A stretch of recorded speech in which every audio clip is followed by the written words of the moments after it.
Assalamualaikum. My name is Fazal Wahab. You are watching my YouTube channel. We are continuing class 6 science, international lower secondary science 1. And today's topic is diseases caused by fungi and other microorganisms. It is on page number 103. And have you heard of anyone with athlete's foods? ठीक है, कभी आपने athletes foods के बारे में कहते हैं सुना हुआ है, जो कि इसको बीमारी वगैरह हो जाती है। तो ये क्वेश्चन इस तरह से, okay, athlete's foot is a fungi infection of the skin. The fungi causes the skin to flake and itch. Other microscopic fungi like yeast can cause infection too. Athlete's के जो फूड्स होते हैं fungal infection की वजह से, skin के fungal infection की वजह से होता है, ठीक है ना, जिसमें वो फ्लैक एंड एची हो जाते हैं। ये जो एथलीट्स के फूड्स होते हैं, ओके, उसमें जो फ्लैक है एंड एची दोनों की मीनिंग्स जो हमारे पास आ रही है, ठीक है। फ्लैक का मतलब है कि पाँव स्किन में से ना बिल्कुल बारीक बारीक पतले पतले से लेयर स्किन्स के वो गिर जाते हैं, ठीक है। Lose of small mass of the skin, इन स्किन के ऊपर में से बारीक बारीक लेयर्स बनते हैं और वो गिर जाते हैं। एक तो ये वो एक फ्लैग का मतलब यही है। एची जो है ना, एची एक एच जिसको हम कहते हैं, एक स्मॉल फंगस डिजीज़ होती है जिसमें irritating sensation of the feet होती है, इरिटेटिंग सेंसेशन होती है, ठीक है। या इसको स्केबीज टाइप की होती हैं, इसको हम कहते हैं an eruptive disease in the skin cause by fungus, eruptive disease in the skin. या एक इरिटेटिंग सेंसेशन होती है, उसमें एहसास होता है बहुत ज़्यादा, ठीक है। तो ये है एच, इसका मतलब एच होता है, ठीक है, एची सेंसेशन जिसको भी हम कहते हैं, ठीक है।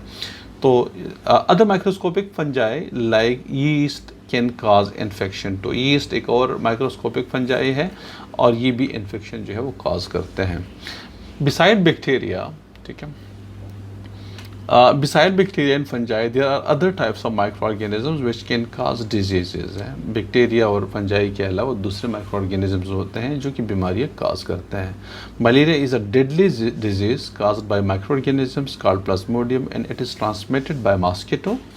Million of people worldwide are infected with the disease every year। जो मलेरिया बीमारी है ये भी डेडली बीमारी है, इससे लोग मर जाते हैं।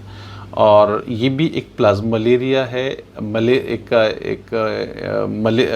जो मलेरिया है एक मॉस्किटो के ज़रिए ये माइक्रो ऑर्गेनिज़म ट्रांसमिट होता है। प्लाज्मोडियम कहते हैं उस माइक्रो ऑर्गेनिज़म को, जो कि एनोप्लेस, देखिए ह्यूमंस के अंदर ये बीमारी जो काज करते हैं ये फीमेल मॉस्किटो है, एनोप्लेस कहते हैं उसको, एनोप्लेस। इसका यहाँ पे मेंशन नहीं है लेकिन मैं आपको एक्स्ट्रा वो नॉलेज बता देता हूँ कि और जो बर्ड्स के अंदर करते हैं उसको हम कहते हैं क्यूलिक्स। नर मच्छर होता है, नर मच्छर, इसको मेल मच्छर, इसको हम क्यूलिक्स कहते हैं। तो बर्ड्स के अंदर वो मलेरिया पैदा करता है, प्लाज्मोडियम उसके अंदर इंजेक्ट करता है, जबकि ह्यूमंस के अंदर फीमेल मॉस्किटो, एनोप्लेस कहते हैं, वो ह्यूमंस के अंदर प्लाज्मोडियम इंजेक्ट करता है। जब उसको काटता है बंदे को ना तो खून के अंदर वो इंजेक्ट कर देते हैं। इस तरह से फिर मलेरिया, कुछ दिनों के बाद मलेरिया हो जाता है, ठीक है। तो एक स्मॉल माइक्रो ऑर्गेनिज्म है जिसको हम प्लाज्मोडियम कहते हैं, वो इंसान या एनिमल्स के खून के अंदर इंजेक्ट हो जाता है बाई मच्छर के ज़रिए, मॉस्किटो के ज़रिए, और उससे फिर वो बीमारी मलेरिया होता है। अक्सर लोग उसमें, बहुत सारे लोग उसके अंदर फिर मर भी जाते हैं, ठीक है। तो ये तो हमारे पास उसका माइक्रो ऑर्गेनिजम्स का हो गया, ठीक है।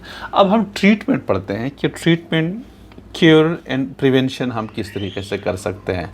हम उसका इलाज किस तरह से कर सकते हैं, प्रिवेंशन पर हम उसको किस तरीके से कर सकते हैं, उसको हम रोक कैसे सकते हैं, ठीक है। A healthy body, sorry for this irritating sound, असल में पड़ोस में बच्चे हैं तो ज़ाहिर है उनकी आवाज़ें आती रहती हैं, कभी रोते हैं कभी हंसते हैं। तो a healthy body can fight many diseases. Medicines can can be used to treat diseases and even prevent some of them, ठीक है। एक हेल्दी बॉडी जो होती है वो बीमारियों के ख़िलाफ़ लड़ती रहती है। जब इंसान हेल्दी होता है तो उसका जो इम्यून सिस्टम होता है बॉडी के अंदर ना, इम्यून सिस्टम वो सिस्टम है बॉडी के अंदर नेचुरली मौजूद होता है, एक रेजिस्टिव फोर्स होती है अगेंस्ट द डिजीज़। जब भी आपको बीमारी होती है तो पहले ह्यूमन बॉडी उसके साथ लड़ती है और जब वो बीमारी कुछ ज़्यादा लंबी हो जाए और पावरफुल हो जाए तो फिर वो बीमारी, अगर ह्यूमन इम्यून सिस्टम आपका ज़्यादा पावरफुल नहीं है तो फिर क्या कहते हैं, बीमारी ओवरकम कर लेती है उसको और फिर इंसान बीमार हो जाता है। सबसे पहले क्या होता है कि ह्यूमन बॉडी जो होती है ना, वो जो उसके अंदर उसका जो क़ुव्वत मुदाफ़ियत है, जिसको हम इम्यून सिस्टम कहते हैं, वो बीमारियों के ख़िलाफ़ लड़ती है और बीमारी होने नहीं देती। लेकिन अगर बीमारी कुछ ज़्यादा लंबी हो जाए या इंसान के अंदर इम्यून सिस्टम उसका वीक हो तो फिर उस सूरत में बीमारी जो है इंसान को बीमार कर देती हैं। ठीक है, तो medicine can be use to treat disease and even prevent some of them. Medicine हम यूज़ करते हैं ताकि जो डिजीज़ है उसका इलाज किया जा सके या उसको हम इसको रोका जा सके। ठीक है, जिस तरह से आजकल कोरोना है, तो कोरोना के लिए आजकल अब चूँकि कोरोना के लिए रोकने के लिए हमारे पास कोई चीज़ है नहीं। रोकने के लिए सिर्फ यही है कि आप मास्क पहन लें, लोगों के साथ ना मिलें, हाथ ना मिलाएं, बार बार हाथ धोएं। ठीक है, जो मतलब प्रिकॉशनरीज मेजर्स हैं आप उसको ले सकते हैं। लेकिन हमारे पास कोई ऐसी दवा अभी इजाद नहीं हुई। ये अभी जितनी दवाई इस्तेमाल होती है ट्रायल बेसिस पे करते हैं, किसी को सही इलाज उसका पता नहीं है। ठीक है, लेकिन रोकने के लिए जो वैक्सीन आएगी ना, तो वो वैक्सीन क्या रोक लेती है। वैक्सीन क्या चीज़ होती है, पहले इसको भी अंडरस्टैंड करें। वैक्सीन जो मिसाल के तौर पे जो कोरोना वायरस है उसकी तरह की चीज़, या कोरोना वायरस मुर्दा कोरोना वायरस, या उस कोरोना वायरस की तरह की चीज़ जो कि बिल्कुल इनएक्टिव हो, उसका कोई मतलब कुछ नहीं कर सकता हो, वो इंसान के बॉडी के अंदर छोड़ दिया जाता है। और फिर क्या होता है कि इंसान की जो बॉडी है ना, उसको कोरोना समझ के ना एंटीबॉडीज़ पैदा करता है जो उस कोरोना के ख़िलाफ़ लड़ता है। अब वो तो पहले से मरा हुआ होता है, तो वो जो एंटीबॉडीज़ डेवलप हो गई वो इस्तेमाल नहीं होगी, इसलिए कि वो मरे हुए के साथ क्या लड़ेंगे, उसने कोई नुकसान तो देना नहीं है बॉडी के साथ। लेकिन आपकी बॉडी के अंदर पहले से एंटीबॉडीज़ प्रोड्यूस हो गई। अब अगर खुदा न खासा कोरोना वायरस हमला करेगा तो जैसे आएगा मर जाएगा, इसलिए कि पहले से एंटीबॉडीज़ उसके लिए तैयार की गई है। इसलिए जो पोलियो है या जो बाकी जिसकी वैक्सीन पिलाई जाती है, सब में ऐसा करते हैं। ठीक है, तो ये प्रिवेंशंस हैं, उसको रोकने के लिए ये मेजरमेंट ली जाती है। अभी हमारे पास वैक्सीन आया नहीं है कोरोना का, उम्मीद है कि इस साल के आखिर तक आ जाएगा। Bacterial disease can be treated with antibiotics. Antibiotics kills or inhibits the growth of bacteria but not viruses. Bacterial disease को हम antibiotics से डील करते हैं, उसको क्योर करते हैं, ट्रीट करते हैं। एंटीबायोटिक्स जो है द ग्रोथ ऑफ बैक्टीरिया को रोकते हैं लेकिन वायरसेस को नहीं।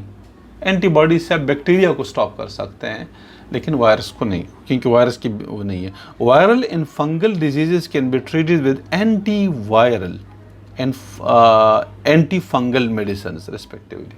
अगर आपको वायरल इन्फेक्शन रोकना है तो उसके लिए एंटी वायरल दवाइयाँ होती हैं। अगर फंगस को रोकना है तो एंटी फंगल कुछ दवाइयाँ होती है, मेडिसिन होती हैं, वो इस्तेमाल की जाती हैं। ठीक है, however scientist have yet to find a cure for some diseases such as add.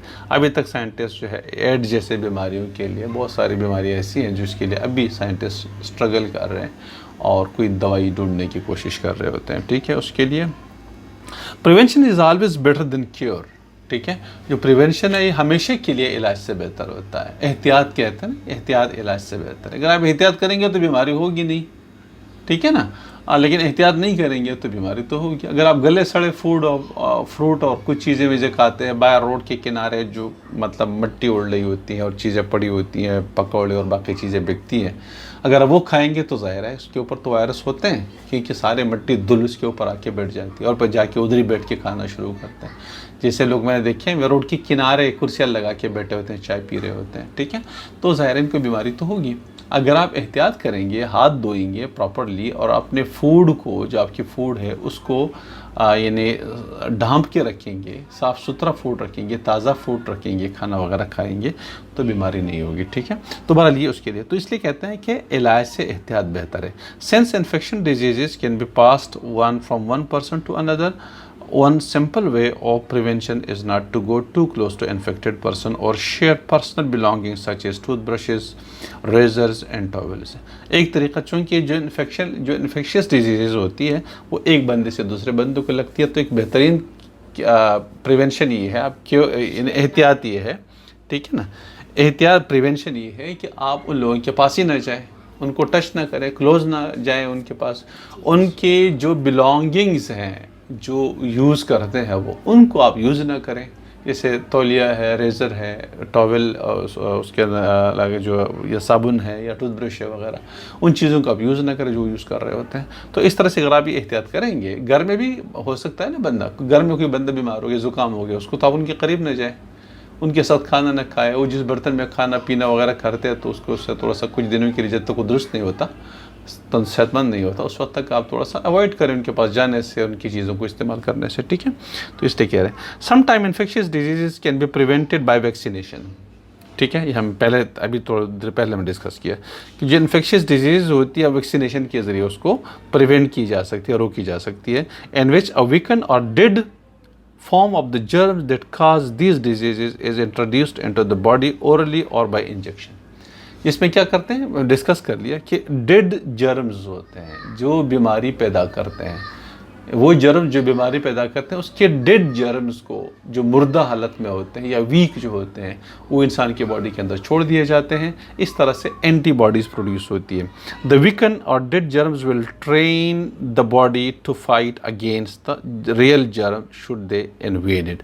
और ये जो डेड जर्म्स होते हैं ये आपकी बॉडी को ट्रेन कर देते हैं ताकि वो रियल जर्म्स के खिलाफ फिर सही से लड़े। और किस तरीके से कि वो एंटीबॉडीज़ प्रोड्यूस कर देते हैं आपकी बॉडी के अंदर, ठीक है। तो ये आज के लिए इतना ही। बाकी इंशाल्लाह जो नेक्स्ट टॉपिक है हमारा, वो हमारे पास माइक्रो ऑर्गेनिजम्स इन फूड है, तो नेक्स्ट वीडियो के अंदर इसको कंटिन्यू करेंगे।